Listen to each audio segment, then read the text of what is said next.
Dawn finds a parish searcher at a narrow door off Old Gate, linen mask damp with vinegar, tally stick ready. Inside, a child is still. The mother says heat rash. The searcher lifts the sheet. Groin and armpit say otherwise. Rising swellings, hot and angry. She nods once. Outside, a beadle paints a red cross and 4 words learned by heart. Lord have mercy upon us. A watchman takes a stool, halberd across his knees, loaf and small beer at his feet. The house is shut, and the lane pretends not to stare. Shutting a house is a system. Keep everyone in for 40 days unless a magistrate orders otherwise. Accept provisions through the window only. Note anything irregular. The rules sound solid because they are spoken in the same voice as the market law and parish dues. They also bend in the same places. A neighbour blinks at the paint and lowers her eyes. A milk seller crosses herself. A butcher, louder than he needs to be, swears his block is scrubbed. The watchman counts his loaves and drinks slowly, listening to the house he guards, measuring the day by the scrape of chairs and the long pause between coughs. 2 streets over, shutters lift to a half-open day. Some shop boards appear, no goods handled, coin dipped, as if signs could steady nerves. A boy with a basket of eggs is turned from 3 doorways and bursts into tears at the 4th. That 4th door is not kind, it is just hungry. A tinker lifts his hammer and hammers without purpose for a minute, the sound standing in for courage. On a sill, a posy of rosemary wilts in the weak sun. Everyone wants to be reassured, and everyone knows why they aren't.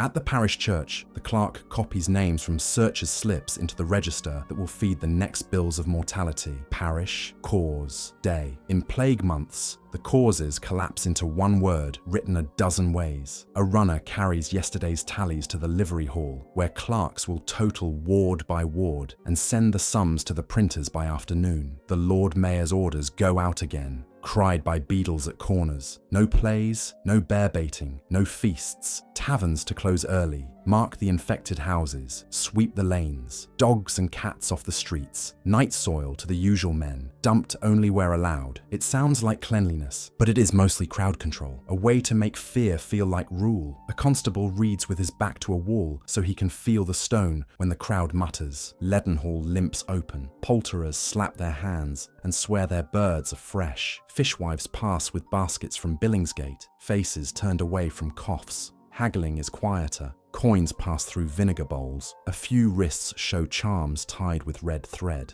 A porter refuses to shoulder a side of beef from a shut lane, then does it anyway for an extra penny. A baker raises his peel and says he's baking longer for safety. And a woman nods because she wants to nod, not because she believes. A green seller plucks the mud from her cabbages with a fingernail and thinks of the cousin she sent a letter to last week that will arrive too late, if it arrives at all. Apothecaries do brisk trade. A gentleman's servant buys Venice treacle and mithridate. A seamstress buys rosemary, rue, and a small nosegay to tie beneath her nose. A physician rides past in a long waxed coat with a beaked mask. More theatre than shield, but the street likes the look of certainty. In a side alley, a trayman hawks amulets that draw illness from the blood. A little showman's patter about secret lodestones and moon-soaked glass. A woman pays because her sister believed last week and slept better for it. A constable chases the trayman once. He reappears 2 alleys later. Between charlatans and careful practitioners, Londoners pick their comforts like they pick their bread. By habit, rumour and price. Behind a painted cross, a family rearranges their room, bed nearer the window, bowls of vinegar on the sill, a pot always on. They watch the strip of sun across the floor like a clock they don't own. The watchman outside hears every sob and thinks about the coin someone offered for a quick errand yesterday. If he refuses, he loses friends. If he agrees, he loses his post. Either way, the lane watches him watch the door. The youngest child presses her ear to the boards to hear the street and is pulled back with a whisper that tries to sound like a lullaby. Down at the stairs, watermen complain that passengers haggle more than they ride. They swear the river air is clean and the streets are poison. Their oars choose for them. A gentleman in a hired boat insists on facing upstream, as if wind could be managed by seating. Across the water, the pest house takes in another cart. Some patients walk out weeks later,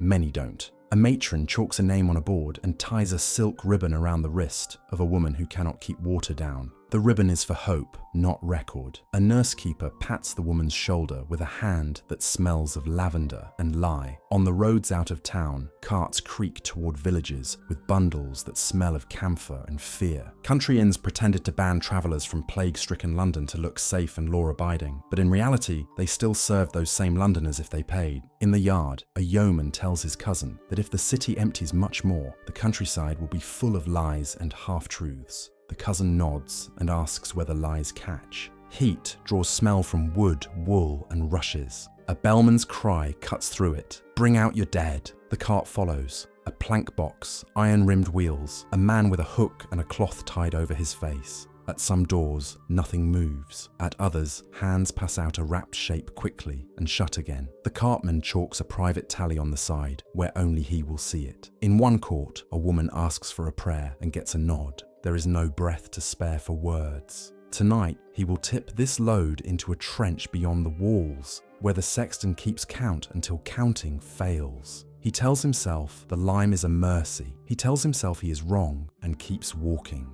At the church porch, the overseers of the poor meet two women who have lost wages to the shut door, not to the sickness. A loaf and a small coin change hands. An address is noted for tomorrow.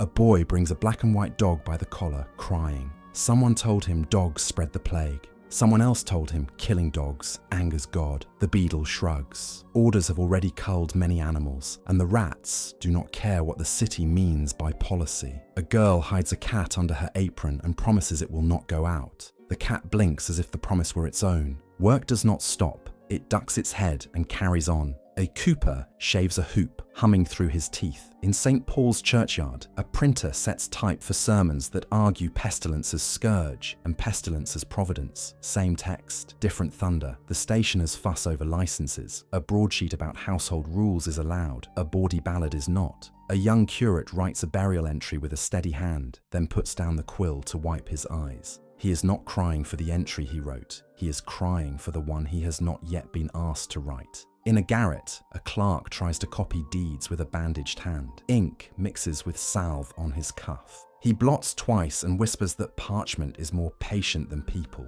At the Guildhall, aldermen listen to petitions. A fishmonger wants the lane unbarred. A widow begs her watchman be gentled. A landlord wants assurance he won't be fined if his tenants slip the boards. A brewer argues that beer is safety in a tankard. A chandler argues that tallow is medicine if you squint. The aldermen speak in phrases that sound lawful because the phrases have been used before. Half of governing is remembering the last time you said the same thing and hoping it still works. Late day brings the bill rhythm. In a counting room, clerks tote up parish totals from the searchers' slips. A messenger jogs the stack to a printer who sets the little grid. Parish, christened, buried, of the plague. Boys run these sheets across the city at candlelight, pinning them to posts and tavern beams. Men read them aloud, voices catching on the big parishes. St. Giles, St. Sepulchre, St. Olav. A weaver folds the bill, tucks it in his cap, and does not show it to his wife until morning. She has guessed anyway. In a tavern that is not quite closed, someone adds the numbers wrong and is corrected gently, because even fear needs its etiquette. Servants and masters do their arithmetic in separate rooms. A household that can afford it sends the children away to an uncle's cottage and pays double for the cart.